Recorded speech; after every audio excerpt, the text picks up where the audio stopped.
So I recently invited you all in my community tab and on Instagram to ask me questions. Questions about business, YouTube, personal life, etc. And man, did you guys come through. So today I want to spend some time doing a little bit of a Q&A. I specifically chose questions to highlight that would be applicable to the whole creative crew. Let's get into it.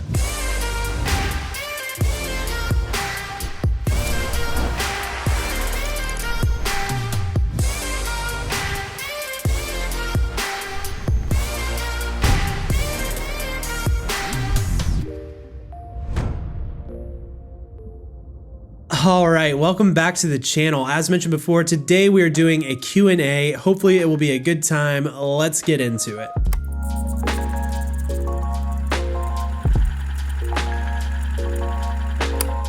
What's the number one thing you know now that you wish you knew when you started? That is a fantastic question, and it's a little bit of a complicated answer, but I think the one thing that I wish I would have known when I had started out was that I just needed to start. And I know that seems like a little bit of a simple answer, but let me put it into perspective by telling you guys a quick story. I actually made my first YouTube video over 3 years ago. In fact, I made the very same video that is my #1 most viewed video currently. I was so nervous about starting. I had so many different thoughts going in my head. It was playing the comparison game, or just worried about what would so-and-so think, and all of these thoughts just kept me from starting for over 3 years. I had actually shot the video, I edited the video, I even went as far as to upload the video, and it was just sitting on my channel still to this day unlisted. So if you're on the fence about starting, you've got to get to that point where you just punch fear in the face. There's always going to be 1,000 reasons why you shouldn't.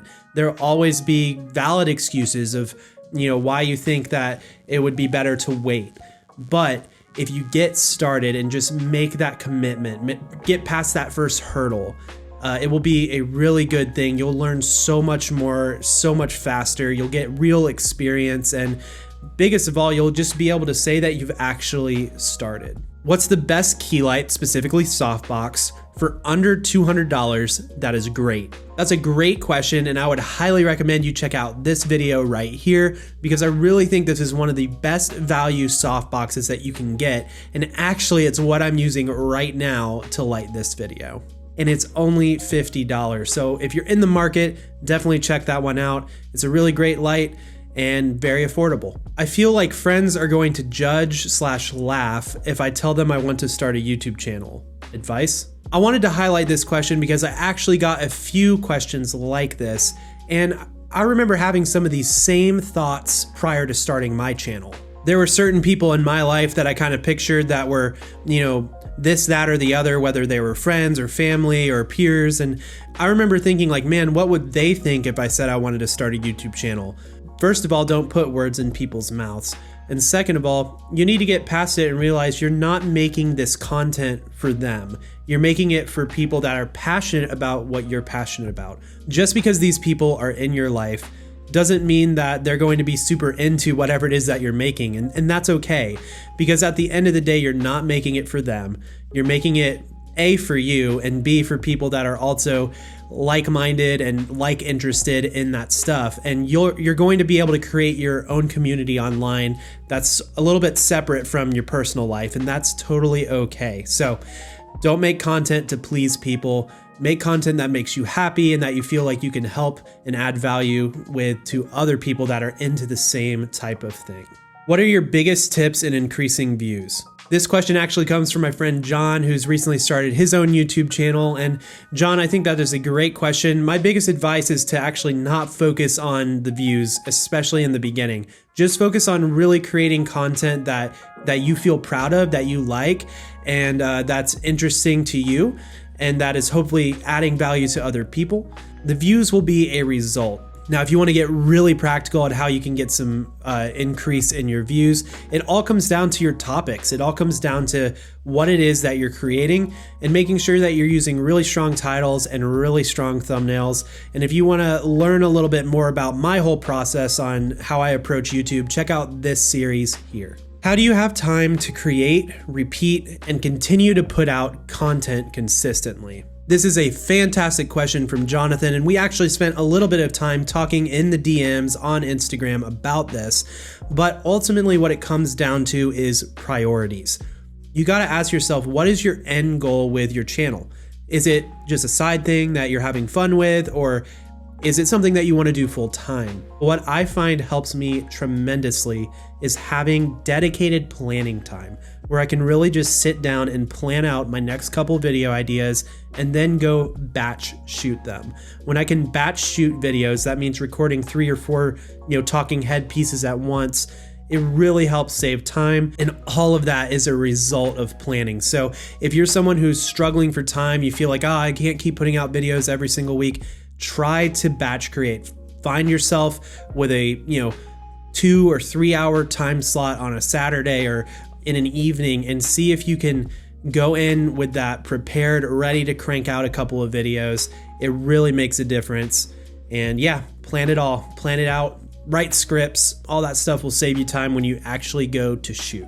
How to take self-portraits. This is a cool little question from Matt Bailey. I think that self-portraits is something that all of us as content creators find ourselves needing to do occasionally, whether that's, some nice photos for our website or something for a thumbnail.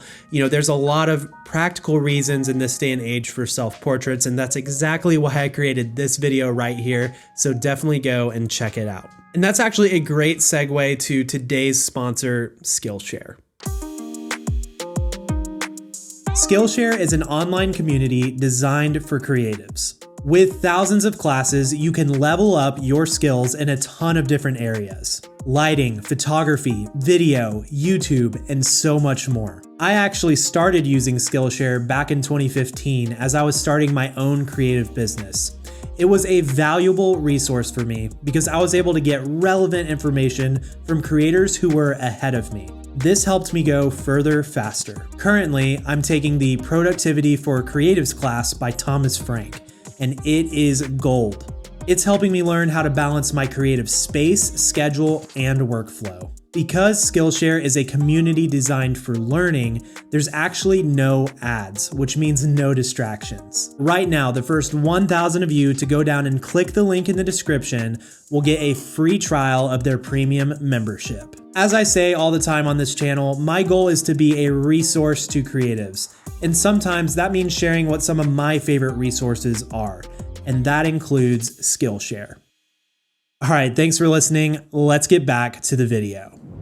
How do we overcome procrastination when we try to maintain a habit of creating content daily/weekly?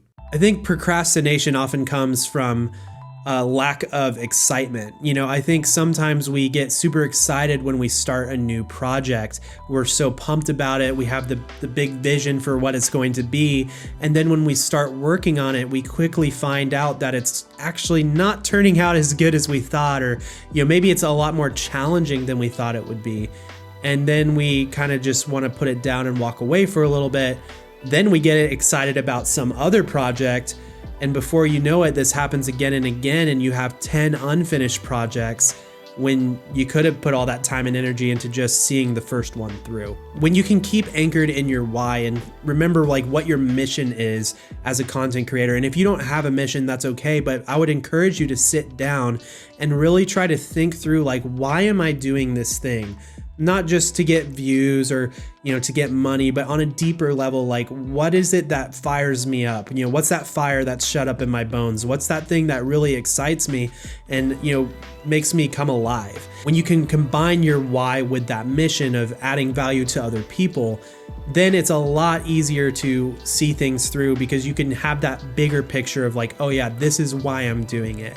It's not just because I feel like it, because guess what? Feelings come and go. Feelings are not a great way to base your life on because they're so fleeting. But if you can keep that big, larger picture of this is why I'm doing this, it's adding value to these people that I care about, this community that I'm trying to build, all of those things, you can keep your focus there. That way, when procrastination comes and is knocking at your door, it's not going to be as tempting because you have a mission on the mind. How do you stick to your upload schedule? Mine is one video every week, but even that is hard for me between school, family, and basic things I need to do every day. Look, Daniel, I hear you. I get it. I understand that it's hard, and I understand that, there's, doesn't always feel like there's a ton of time, but at the end of the day, we all have the same 24 hours in a day, and it's all about how we use them. Now, obviously, we have commitments and things we have to see through, like school and family and all that fun stuff. But outside of those commitments, we have a certain amount of hours to work with. So it ultimately just comes down to priorities. If it was easy, everybody would do it, and everybody would succeed at it too. Anything in life worth pursuing typically requires sacrifice. Think about what it is that you can sort of like rearrange in your life in the free time areas to sort of allow you more time to dive into your channel. Is it wise to make separate channels for different shows you create, so you aren't bothering your audience with daily uploads of content they didn't subscribe to watch? That's a really great question, Sammy. And I think what this comes down to is just trying to figure out, like, what is your channel about? And why are these other shows going to be so far different from what it is that you're doing? If you think that these other shows or ideas you have are going to be super different and way out there, then yeah, I would probably recommend creating another channel. But otherwise, if you're just kind of staying within the same niche, then I think you should just keep it all on the same channel. Having multiple channels is a lot to maintain. And so then I would also kind of ask the question, why do you want to create these other things? Would it be better to just dial in and focus on the main thing that your audience is subscribed to? What kind of incentives can I provide for people to like and subscribe? As a newbie, I mean. That's a great question, Callie, and I think ultimately the biggest incentive that you can give people is to create awesome content. You've got to focus on the content. Make sure that it's adding value to these people.